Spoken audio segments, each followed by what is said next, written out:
The Doctor Who Alhambra Podcast. Real Doctor Who fans with real Doctor Who opinions. Hello and welcome to the Whoniverse Podcast, where we delve into the wibbly-wobbly world of Doctor Who. I am your host, Brett, going solo in this episode, generally joined by my co-host in crime, the dynamic duo of Liam and Legion. And generally, we look at the Big Finish audio dramas for both Doctor Who, Blake 7, and other random stuff such as Survivors, as well as giving our thoughts on the new series, as well as classic series discussion and review. However, today's episode, number 335, I look to tackle a, I think, very important topic, and that is the challenges faced by the new Doctor Who series. Now, as this show has gone on for over 60 years at this point, it has undergone numerous amount of changes, showrunners, companions, and then Doctor regenerations, and many, many more. But with the 60th anniversary special, the Giggle, the toy maker, and RTD has given a possible solution to the Doctor's problems, which is making everything canon. Now, fans can look and enjoy these stories without being constrained by the rigid continuity, but there is a catch. As the show evolves, it faces the delicate balancing act of trading also older fandom for younger ones. How do we honor legacy while embracing a fresh perspective? I'm going to share with you some clips from, it's actually a comic YouTube channel, but I feel as though it makes a lot of sense to connect what is said in the world of Doctor Who and many other fandoms to that point also. Because again, whenever you have a long-running series with a long, fandom, you are going to additionally come across some hurdles and bumps in the road, or more than that. So stay tuned for more Doctor Who goodness, including monthly Big Finish reviews in the upcoming podcast, audio commentaries, retro reviews, and beyond.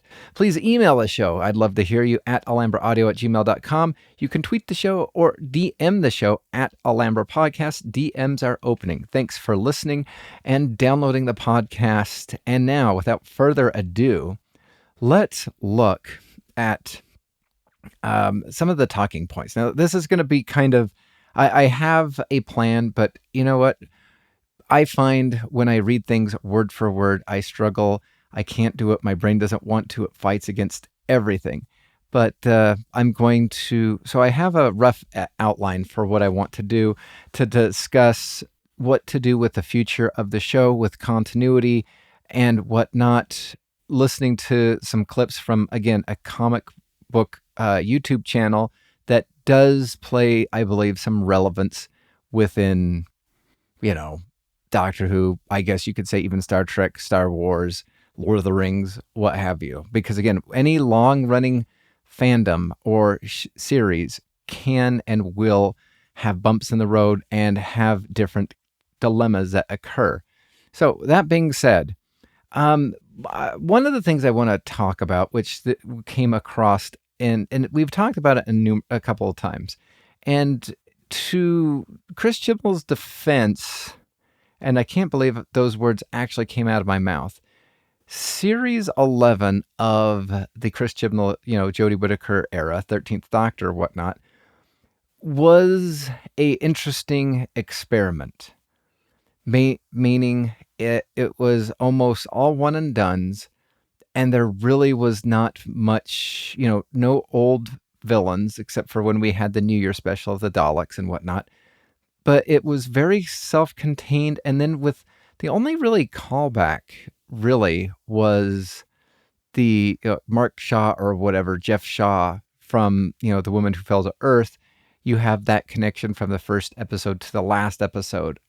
If memory serves me right. It's been a while. I've never wanted to revisit that episode or generally those things. But again, I do have to give the experiment some credit because it was standalone stuff. And when it comes to classic comic book collecting, comic book reading, as I've been doing some Bronze and Silver Age reading from Marvel and DC, a lot of their stories, were multiple parts, but they also kind of could stand alone. And then they really did a good job of, like, if you missed an episode or an issue, you could get caught up for it. So I'm going to play a clip, and then I'm going to discuss and respond to and share my insights on that clip, connecting it to the world of Doctor Who. Now, this is from the Thinking Critical YouTube channel, and one of the main voices that I got was a comic artist, Art T-Bear, who was an artist for Marvel and DC. Now he's doing his own work, his own self-created work, because, well, we'll get to that as we listen to some of these clips. I have 6 clips. I will have some discussions right there. Please stay tuned. Again, I'd love to hear your thoughts on either this topic or other topics. Again, email the show at alhambraaudio@gmail.com. Tweet the show at Alhambra Podcast. DMs, again, are open. And so, again, this first one is this kind of discussing the issues with continuity and also one and done-ism. So I'm going to play this clip, and then I'm going to come back and discuss my thoughts connecting to Doctor Who. Hey, speaking of like continuity and things, how do you guys feel about one and dones? Like, start telling more one and done, so they're maybe some of this continuity and these things that they always say is a problem. I never had a problem with like Earth 1, Earth 2, and all these different things as a kid. It was just more stuff to read. But the industry kind of signed off on that whole continuity thing. Like, oh, we just gotta, clean house and condense everything to one kind of simple narrative because, kids are stupid and they can't understand Earth 1 and Earth 2, I mean, how do you guys feel about like maybe more one and dones? The problem is one and dones don't get people invested. It doesn't give them an incentive to come back next month. Well, it kind of does, because if it's a good story, you want to hear another good story. Yes, but that it has to rely completely on the story being worth it. Which is what it should be. It should be judged on its own merits. I absolutely. I agree. No. I do agree on that part. But right now, the talent in the industry is just not there to do it. At least in the mainstream. You would burn through so many people in the current mainstream, because with each issue, Art, you'd be asking for a new story. And that's exactly why they don't do it. Yes. Yeah. As you've seen with so many of these creators, they don't have that many stories. I mean, look at how quickly Scott Snyder burned himself out. Yeah. And how he's always trying to recapture that Court of Owls kind of glory. Like, I'm going to do another big story. It's like, you could scale back and tell some small stories. So I think there's a couple things to take note from that clip right here. First off, when you think about one and dones, as I look at the Chris Chibnall era, the viewers started off super, super high. Woman Who Fell to Earth, first female Doctor, lots of interest. Second episode, Ghost Monument fell. Rosa, I think how well it was written and the message was pretty good and well received. Helped maintain the viewership to the following episode, The Arachnids in the UK. And then from there, I believe you started seeing a couple of issues. I remember at the time it was like, it's a breath of fresh air that we're not going to have classic villains. It's a breath of fresh air that there's not going to be a huge story or series arc. And I think kind of like what they said is, if one of the commenters was talking about, how will you get your audience to come back next week? And I'm kind of curious, and you can look at some of the other series and whatnot, and they struggled to have their viewership. If I just go back to the 12th Doctor and look, hit the pilot, 6.68 million, ended the show at 5.3 million. Now, the interesting thing about that is, there was only a drop of 1.5 million between the pilot and the Doctor Falls. So they basically kept their audience the entire time. Not as huge of an audience as, Jodie Whittaker's 13th Doctor, but it's not the significant drop from 10.96 million to 6.65 million. That is a 4 million viewership drop. And again, part of it was the novelty of everything, but I think additionally, there was no stakes. And I think that is one of the problems that's plaguing Doctor Who, especially with, how Ncuti's season ended, is there was no stakes. Everybody is now undead again or realived. Like, it's just insane to think about a show where, especially the main character, that the main character is not going to die. The oddity of, Mary Whitehouse complaining that the cliffhangers were going to, leaving kids in peril, believing that the Doctor was going to die at each episode. First off, she probably wasn't, she was watching for outrage. Like, I think she would probably be the first outrage YouTuber if she had a YouTube channel back in the 70s. But, she was watching for outrage. She wasn't watching for storylines. Knowing that the Doctor regenerated, I'm not even sure she was aware of that. And so it's kind of an interesting situation when you kind of go back in time and look at certain things about the complaints. Well, now we have a show full of continuity.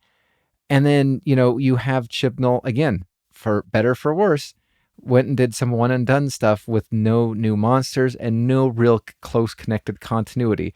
And the nuance of the first female Doctor wore off, and it wore off because the writing wasn't there. We've talked about it before, how, you have the first episode, Chris Chibnall, written by Chris Chibnall. Second, same. Third, Chris Chibnall and second person. Fourth episode, Chibnall. Fifth episode, Chibnall. Next episode, new person. Next episode, Kerblam, new person. Next episode, new person. Next, you're not having the reoccurring voices. And the interesting thing about one of the later comments regarding Scott Snyder, who did the Court of Owls for the New 52, trying to, reconnect with the, enthusiasm of that storyline right there. I feel as though you have, I think all the showrunners, especially RTD right now, is struggling with that mightily. Basically, and I've said it before, I feel as though he's copying his own homework. He's run out of ideas, and he's trying to get by on his name from the first 4 series and the specials. And it's not sticking. And I think that's why the viewership is dipping. Again, there's more viewer options. We can get into all of that murkiness or whatever, but I want to just focus in on the difference between 2018 and 2024. Like, streaming services still existed. Binge models still existed. This whole excuse for, the viewership, is increasing 28 days later because of this. Well, nobody brought it up during Series 11 with the Whittaker Doctor. That was probably a stat that possibly could have saved the show. Or Series 12, or the Flux series. Like, I think we're we have blinders on, and we only want to help out when at all possible. Now, the interesting thing about the difference between Series 11 and 12 is now you had more of the connectivity. We didn't really have, minus the Master, we really didn't have any classic, Cybermen. I didn't have many reoccurring classic villains. However, some of the one-time writers came back for Series 12. But if you think about, and as I look at RTD's first season, way back in 2005, it was Davies, established Doctor Who writer. He wrote a couple books. Mark Gatiss wrote a couple books. Robert Sherman, who, that was from Dalek, that was done through Big Finish, has written books and audios. Paul Cornell, who had done books and audios. Stephen Moffat, who, again, had been writing previously before, as well as, not only massive Doctor Who fan, but also successful in this. Those were your writers right there. You go back, and this is where I constantly, discuss, who are you? I do not want to have brand new people being thrown on certain things because what have you done? Where's your fandom? We go to season 2 of this, and you have, RTD, Toby Whitehouse, School Reunion. Good. Don't know who you are, but congratulations, you did something successful. Interesting thing about that is, as I do Control F on this, maybe. Let's see. Nope. That was bad. Let's see. Oh, there we are. Control F. All right. Let me just do Toby. So he did Vampires in Venice also. And then he did The God Complex with Stephen Moffat, A Town Called Mercy. And then Under the Lake Before the Flood. So he didn't do massive amounts of things, but he was constantly there. And I feel as though the work, did that. Ride the Cybermen, Age of Steel. We have Tom McRae, who, again, new to me. I never really looked at this before, but only did 3 episodes.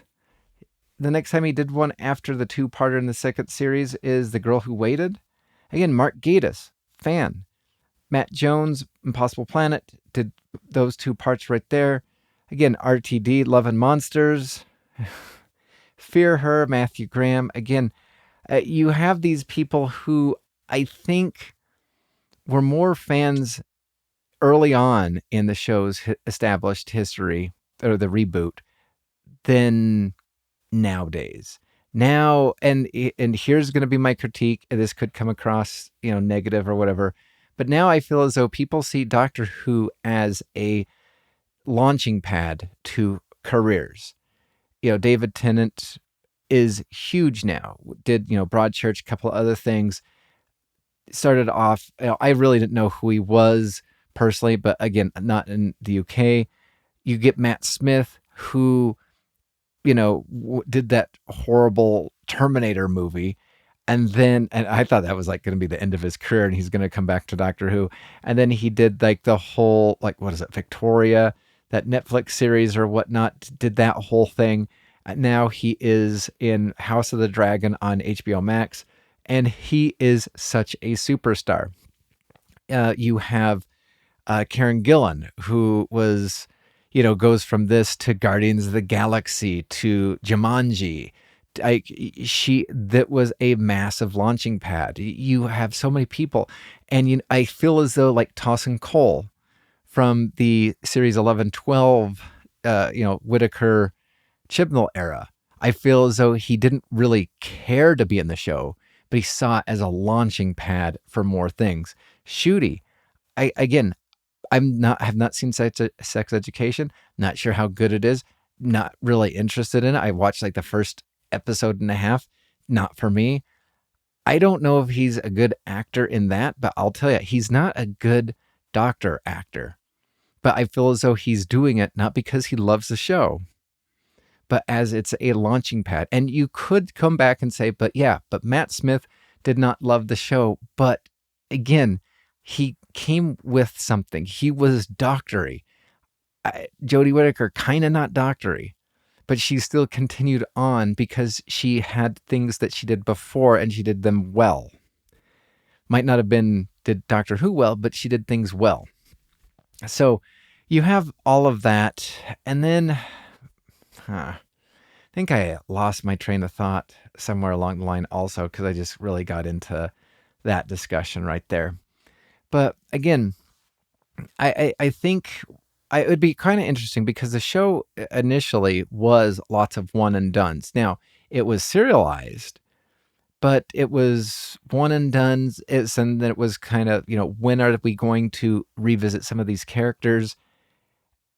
And I think it was only the true fans, the true geeks that really, really paid attention to the words and to this, this connecting to this, connecting to this, connecting, and then seeing the discontinuity between the whole thing. I don't mind the discontinuity. What I do mind is first off saying it doesn't exist, then saying stop liking the continuity that is established, and then going off and doing your own thing. I think there's some massive problems with that whole way of thinking. And I think, honestly, it hurts the show in the long run. So much so, I'm not sure, but I'm not that confident that we're going to get a season 16,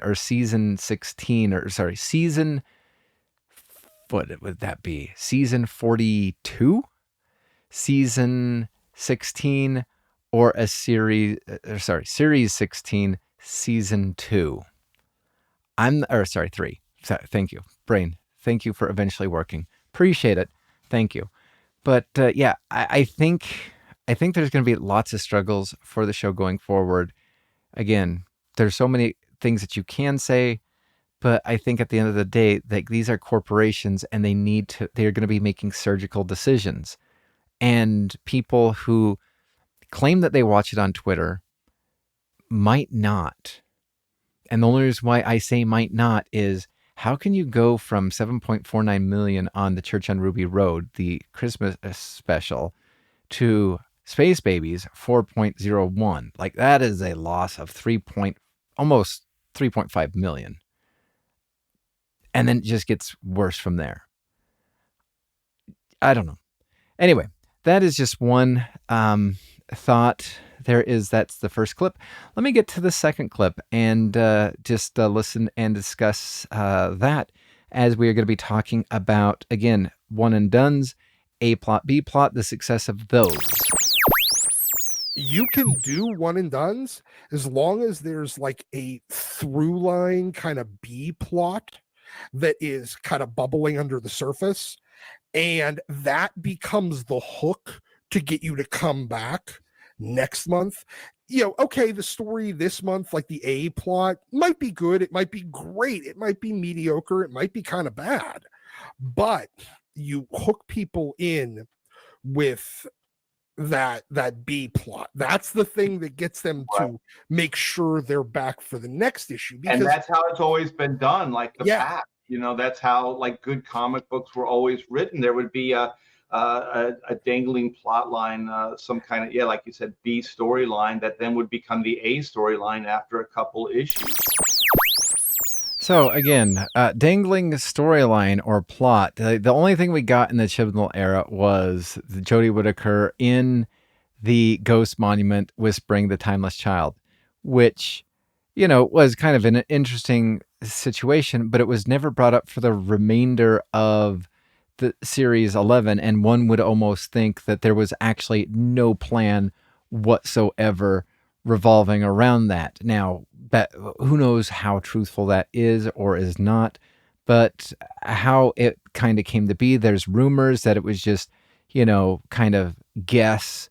Let's try this. Sure, let's do this. My personal belief is, hey, I would like to have a multi-doctor story. Why don't I just create a doctor? And then people will, praise me for my multi-doctor story. Again, I think that there's massive amount of problems. I wish that we could focus on, if we're going to start doing one and done stuff, make it fun, make it kind of like, maybe do it the way that they did it in the old series. You would have these self-contained serials that would, be a 4-parter, 5-parter, 6-parter, 7-parter, whatnot. And then at the very tail end of it, connect that episode to that episode, giving somebody a cliffhanger to come back to the next episode. But it doesn't have to be an overarching, storyline from episode 1 to episode however many is in this season. I think it'd be more interesting to do if you possibly gave people one and done stories and continue on. Right now, I'm reading The Incredible Hulk from the mid 70s. And they're basically, I was worried it's going to be Hulk smash. It's not. There is an underlying story, but I feel as though the problems occur within the story itself. Now, they are either resolved or they kind of go slightly unresolved, but the B plot is always what kind of comes back around and keeps you wanting to go on, because, then the next episode, there is a new A plot or something like that, but the B plot is still underlying. And it's still there, and it's only kind of teased at the very end, kind of like how RTD did at the very beginning, every so often with Stephen Moffat, especially with like the whole weirdness with the eye patch lady or whatnot. It it created lots of talk and discussion and wonder. And I think that's what Doctor Who is missing. I think there's a lot of wonder missing. And you could say, well, yeah, but there's lots of wonder. Well, yeah, but at the very end of the day, things get, explained. And currently, RTD is still kind of like in that whole, well, I'm never going to tell you what I meant by that. And, it leaves for speculation. But again, when everything is continuity, well, then I can choose that continuity doesn't exist. Because if everything matters, nothing matters. And so, and I think that's kind of where the 15th Doctor's series really, I think personally, struggled.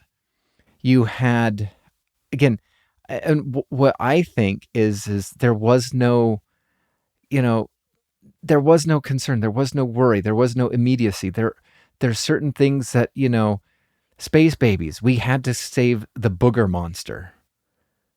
Like, okay, I didn't ever watch The Devil Cord because I just saw the over-the-top trailer for the next time and said, nope. Watched Boom. I think that is probably the best episode of Series 14 or Series 1 or Series 40. I still think there's massive problems with Boom. Like, there's so many weirdness that happened. 73 yards. It kind of happened, but it didn't. Dot and Bubble. Okay. That was a Doctor Light companion light story, which sometimes they are good, but there really was no overarching thing. Rogue. Furries meet Bridgerton. Like, no, that had me at like hard pass. Legend of Ruby Sunday. I did watch. Well, I started watching Legend of Ruby Sunday, got bored, and then I did what Liam did, and that is listen/watch the last track. And when I got to the last track, I was like, don't care. That's how it ends. Okay, moving on with my life. And I think that's why I really am struggling with the new series, is because we're still in this universe that is destroyed by the flux. We still have Centaurans in the 1800s war. I can't think of what it's called. There are so many things that are broken, and the world has not been like refixed. RTD is skipping refixing, but he is doubling down on the timeless children. Then we get the stupid, and that's the other thing that I don't like, is I feel as though doubling down at the timeless child and also to this regeneration is causing more problems with continuity and also the show's history than it was to be helpful and be like, hey, it all matters. Again, according to Empire of Death, also, actually, according to like what we did with the RTD Part 2 specials, is David Tennant's Doctor was to have all of those fears, worries, or whatnot from previous continuity, and Ncuti's Doctor was going to almost be like a soft soft reboot. And I feel as though it's more of a hard reboot with constantly going, oh, hey, remember this, throwing out something to the older fans. And I don't think it works. I think you either need to embrace all of it or embrace none of it. I don't think you can have it both ways. And I think that's where I think RTD Part 2 series is really falling flat on its face. Next, I'm going to play a clip where we're talking about continuity and possibly what RTD could do to fix the show. Hopefully. And it's something that I know I would like massively. But here is clip number 3. I absolutely, it boggles the mind. I know that there's a lot of books being put out. There's a lot of storylines. There's a lot of things going on. So it does seem like it would be easy for him just to throw his hands up and just say, continuity doesn't matter. We're just going to do you think that's what it is because there's 80 books a month. There's a mandate for 80 books a month that you just have to go, you know what? I can't keep track of it. So guess what, everybody? It's just it is. Exactly. Let's do a crisis and kill them all and condense the storyline and do a bunch of year ones and start all over again. Well, yeah, because they just do the same story over time. How many new Spider characters can we have? All right, so just to let you know, there was a Substack done by the now group editor, main script editor, whatever it is, over the X-Men line. He had been doing the Spider-Man Avengers line for over 30 years. They moved him over to the X line because of the struggles of the X books over the past many years, and he basically has come out and said that, continuity, yeah, whatever, not my problem. It's your fans' problem. And they're discussing, or he was saying, like, I really don't care. It's fine. It's all whatever. And it comes across to me, that kind of mentality, super lazy. And what the guest, Art T-Bear, the DC and Marvel artist, once said is, why don't we just do a crisis, wipe it all clean? And that's what RTD should have done for the series 1. That is what the 14th Doctor Giggle special should have been. It should have been a complete, utter, this should be season 1.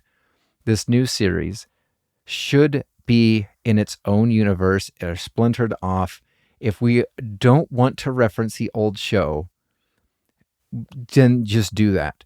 But there is going to be a clip that brings up the struggle with doing that, because again, it's almost like they're courting new fans. Hey, new fans, check this out. It's safe for you. But we don't want to 100% fully chase off the old fans, because they're the ones that kept the light on all these years. And it's kind of interesting when you think about that regarding, well, I will get to that later. Yeah, I'm an old guy. I've been doing this for over 40 years. When I got into the industry, there was always the idea was you have a reader for 10 years, so you have them from, 8 to 18, whatever the window was, I forget. And so then they read the book for that window, and then they move on. And so then what's overlapping is a new generation coming in and reading comics, and then so on and so forth. So they were never too hung up on continuity or these things, because they could literally tell the same story because there's a new audience coming in, or like a slightly different version of similar themes and stuff like that. So they could do things like that because there was always people coming in and leaving. What is now that there wasn't in the Lee Kirby days and all that early stuff is that people aren't leaving. So the expectations for that audience is different than a young kid coming in that's reading everything for the first time. So you're kind of like, there's like two different audiences. There's the audience that has been, reading for decades, and then there's the new audience, which there isn't much of a new audience, let's face it, coming in current day, but that was always kind of the idea. So I do think like it's kind of a new-ish phenomenon where there are people like us that have been reading, since we were 6 years old or whatever it is, and we've heard all these stories. We've seen all this stuff. So there's not going to be a lot that's going to impress us, because it's just going to be a variation of the same theme. So I don't even know if just throwing it out there, playing devil's advocate, I don't even know if that's a good thing, to placate the older audience, So I think that is a really interesting discussion regarding that, because again, the show has been in existence for over 60 years. And I like what he said for the people who've been there for a long time. The fans who, again, fan is short for fanatic. Fanatics are people that really go in 100%. This show might not be for everybody, but the fanatics, the fans, were the ones that kept it around. And I feel as though, especially when you look at the TV ratings back from the 6th Doctor going to the 7th Doctor, I think probably where a lot of issues came from was the inconsistencies, maybe some of the writing, maybe, the direction of how they had the 6th Doctor behave and whatnot. But you had the inconsistencies of the show's release, the show being available. And so you missed the generation, the early part of one generation, the 8-year-olds, 9-year-olds or whatever, getting in the show, lasting for 10-ish years before a lot of them just kind of grew out of it. Now, not all fans grow out of it, but again, it was discussed that, the new generation will come and wipe out continuity about every 10 years, and that is the belief. Now you have fans that come into a fandom and don't leave. And the interesting thing about that is you're trying to court a younger fandom so that you can keep the show going and do some other stuff. Back in the early 2000s, Marvel had, I think, a really good idea. They had their standard line, which was there for all of the, old fans or whatever, and, trying to tell new stories or variations of them or altering certain things in continuity differently. But then they created the Ultimate Universe, which was taking the same stories from back in, Stan Lee, Jack Kirby days and modifying it differently, telling it differently, but similarly to the way it was so that they could get a newer audience. And I think that would be an interesting thing to discuss revolving around Doctor Who. Do we just, I think I have said, I think a couple of podcasts, I don't know when, but I think that there should be 2 doctors going on at all times. I think that would be great to have a new one that is kind of doing their new thing, maybe retelling the same stories just differently. And that I will tell you that will probably get, criticized by whatnot, classic fans, but what have you. If you're trying to court a new fandom, you don't alter the show's core. You don't alter the show's continuity. You just do like Marvel did, an Ultimate Universe. DC is, tried to kind of do that, but differently. They ended their, volume. And then in 2011, they did the New 52, which was basically, they just decided, let's get new readers in. We're going to tell almost the same. We're going to start by telling the same origin stories, but just differently. But this is now the new continuity. And I think that that's what RTD is doing right now, is he is doing the New 52 era, where I want the same thing to be going on, but I also want a new continuity at the same time. Let there be 2 Davroses, a wheelchair one and a non-wheelchair one.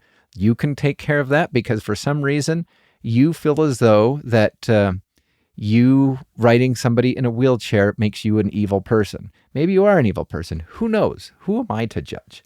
But I think that that's one of the reasons why he did it also is, he's getting older and, maybe less firm and whatnot, and soon to be in a wheelchair and be like, oh, my friends think that I think that they're evil because I wrote an evil chair person or sorry, evil chair.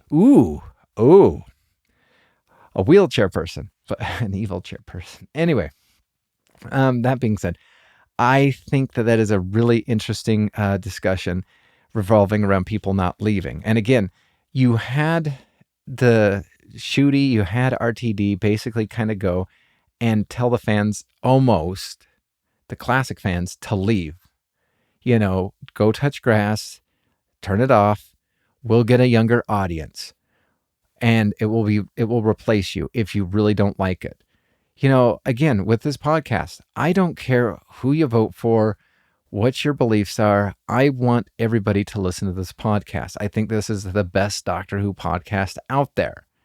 Now, I am running it. I am one of the hosts of the Doctor Who Alhambra Podcast, but I want everybody to listen to it. I don't care, your political views, your religious views, your orientation view. It doesn't matter to me.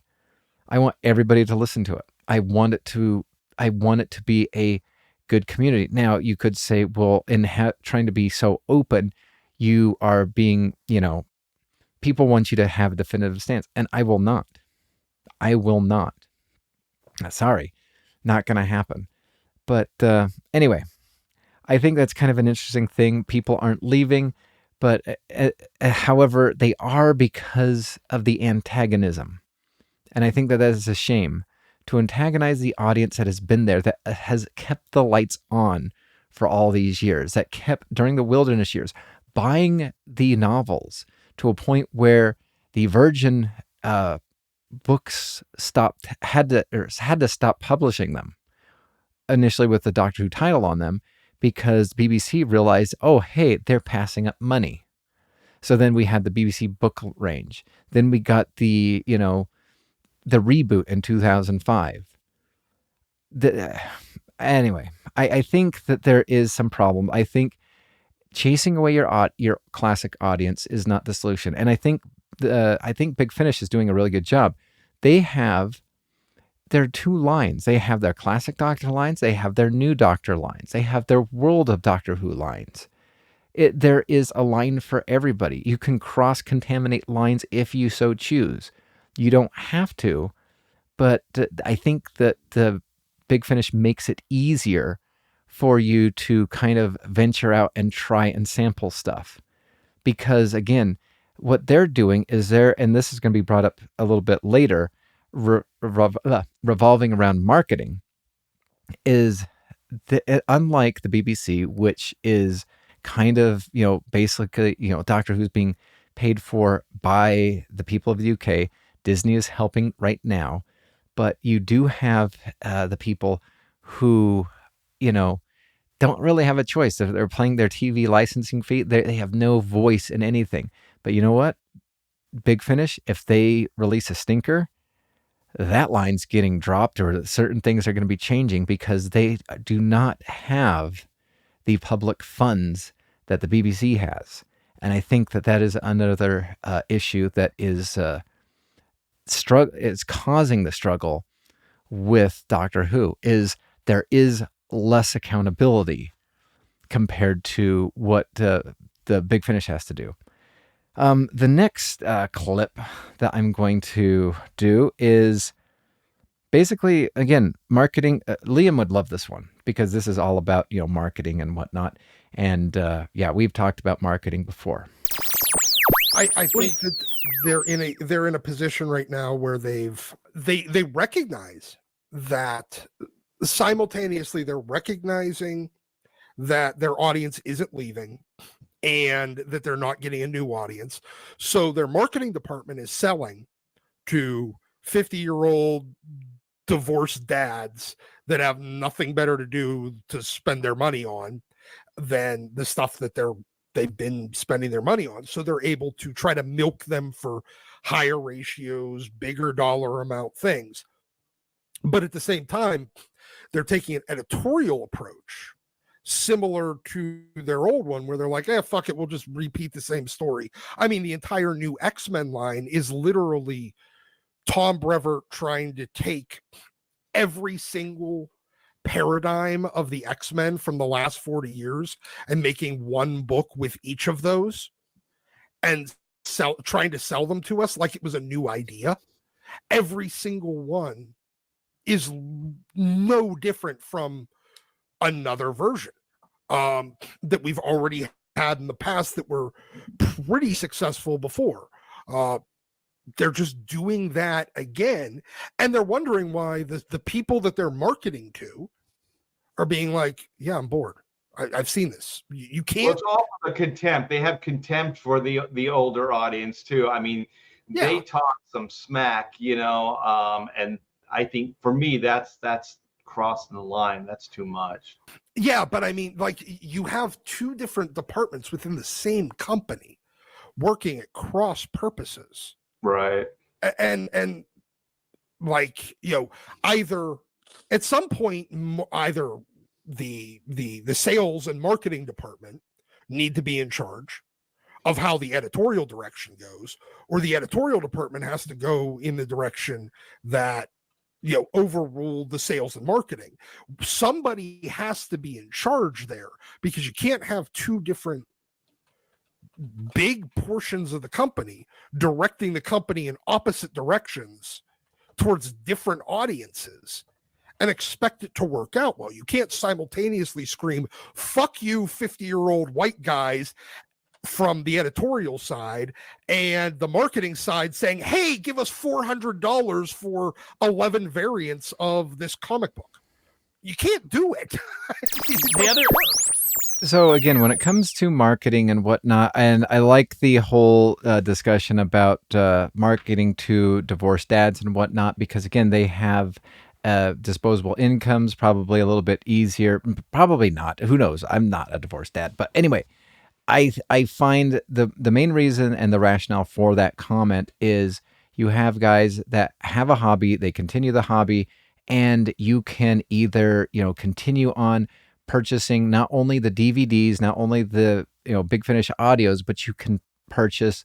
This is not a shot at anybody, but it's going to sound like one, but or a jab.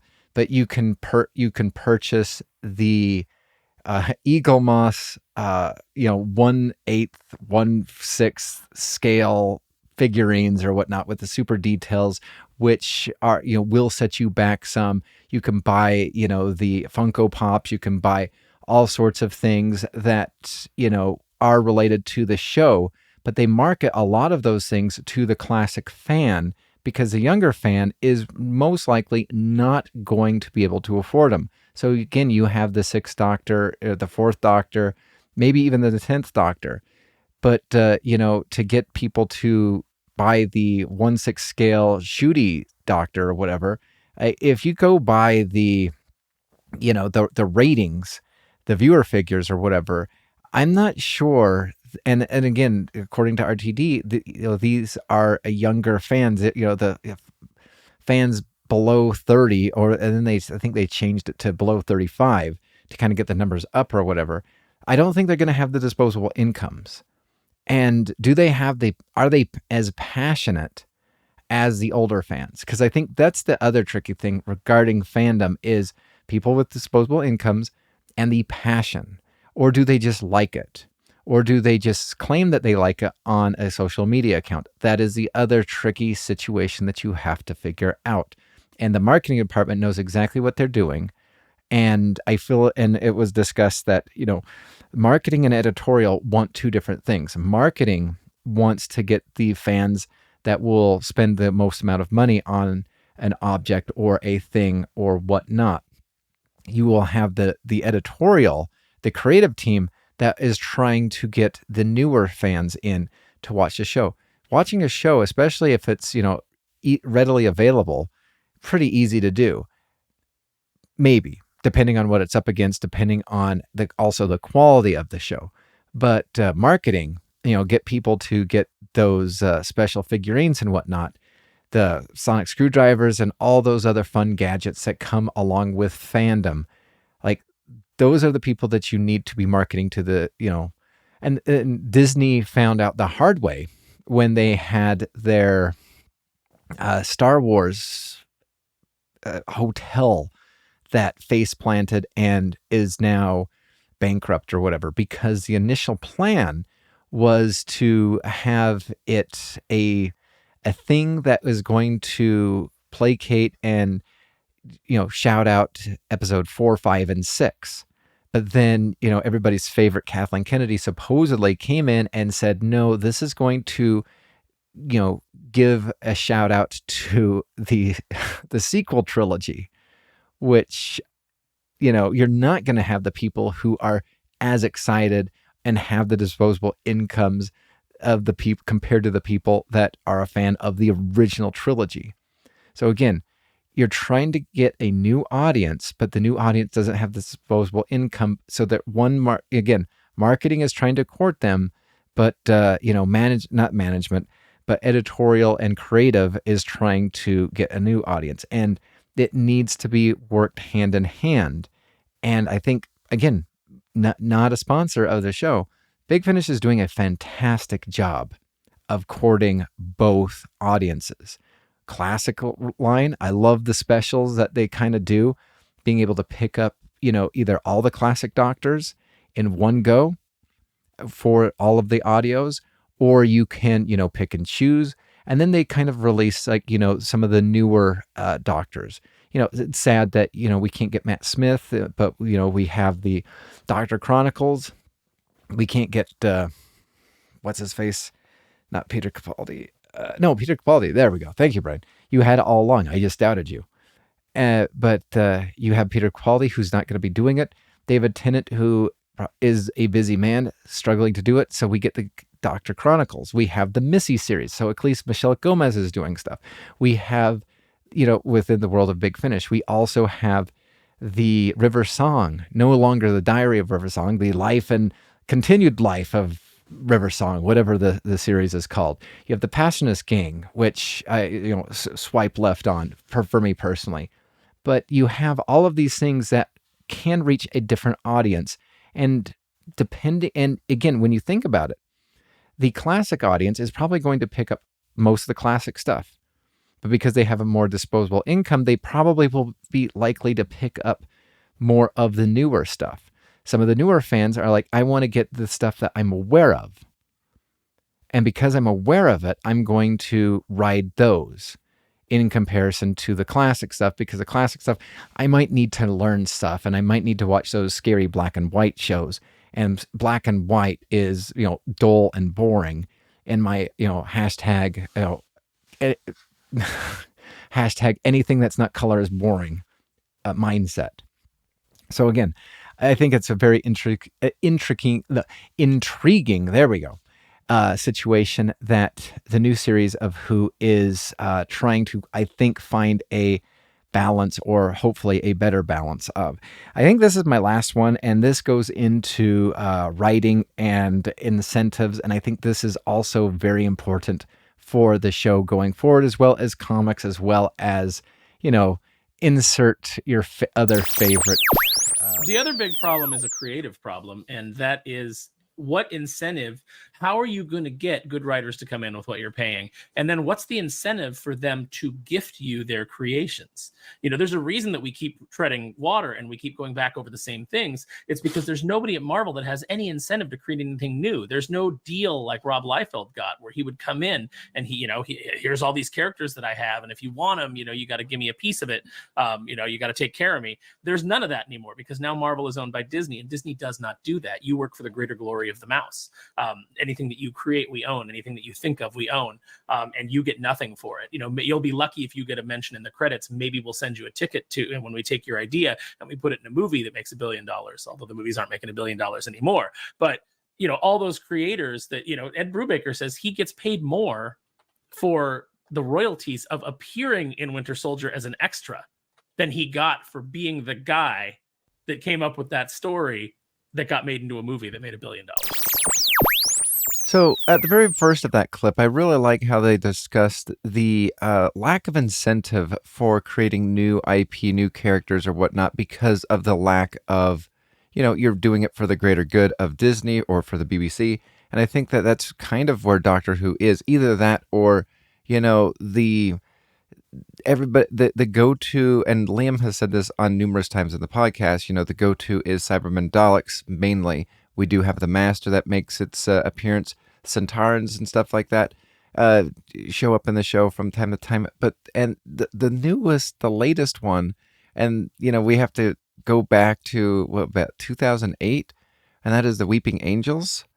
Like that is the biggest creation in Doctor Who since I don't know. Would you classify the Great Intelligence possibly as one? I mean, like, I think the Doctor Who creators and people behind it are really struggling to come up with lasting characters. And I think that the easy thing about Doctor Who and also science fiction shows and also comics is to have the villain that you created easily killed at the very end of the story. Again, there's nothing wrong with the villain just, leaving, escaping with its, tail between its legs and trying to live the fight another day. I believe Big Finish is guilty of that too. There was a Centauran story where I think it was a Fourth Doctor Centauran story, and they were kind of like their own rebel group. They weren't fighting the standard way or whatever. And at the very end, they accidentally blow themselves up, but the Doctor doesn't do anything to prevent it. I think they could have been a really interesting creation / villain going forward.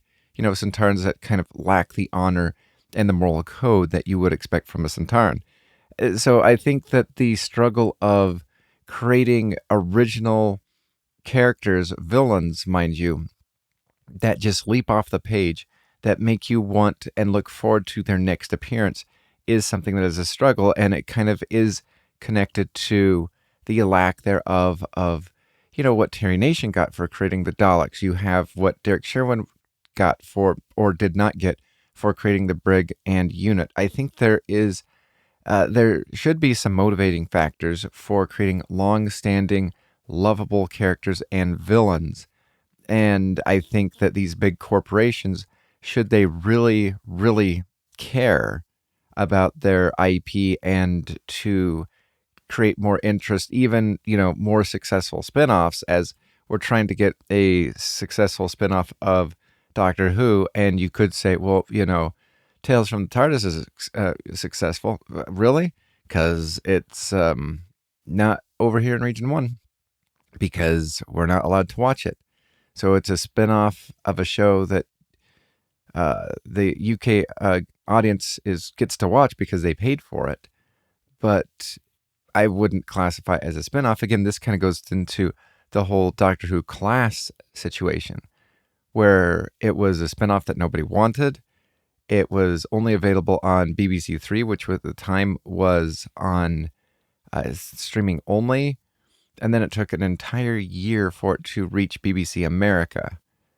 The spinoff that was going to, help the show continue on was not readily available in most places, put at a horrible time, and just struggled. So I think it's quite interesting. I really would like to have Doctor Who have, incentives for creating fantastic villains. I'd love for Big Finish to come up and start creating their own villains that have lasting power. Not like, the Volprene in the unit box set that just lasted 4 box sets and then done. Like, why can't we? And I know they've done it a couple times with a couple of their own creations, but I feel as though the creators at Big Finish, the Jason A. Guillory, Nick Briggs, like these things. I'm not necessarily sure that the fans are as enthusiastic as they are. And so I think there needs to be some look at and consideration for certain things. But again, what are your thoughts about all of these, points that were brought up? We have continuity that was discussed, one and done, A plot, B plot, short-term fandom. I thought that was really interesting about, fans expected to go away after 10 years, not going away. 2 different audiences, the old audience and the new audience, as well as the marketing department and the, the creatives or the editorial kind of, almost at odds with each other. I think there's a lot of interesting things here. Would love to get your opinions. Please email the show at alhambraaudio@gmail.com. That is ALHAMBRA audio@gmail.com. You can tweet the show at Alhambra Podcast. DMs are open. And until next time, I will see you in time. You have been listening to the Doctor Who Alhambra Podcast. Doctor Who is owned and trademarked by the BBC. Doctor Who Alhambra is not affiliated with the BBC or Big Finish. No infringement is intended. Visit our website at alhambrapodcast.weebly.com or email the show at alhambraaudio@gmail.com. Tweet us at Alhambra Podcast. That is ALHAMBRA Podcast. Thank you.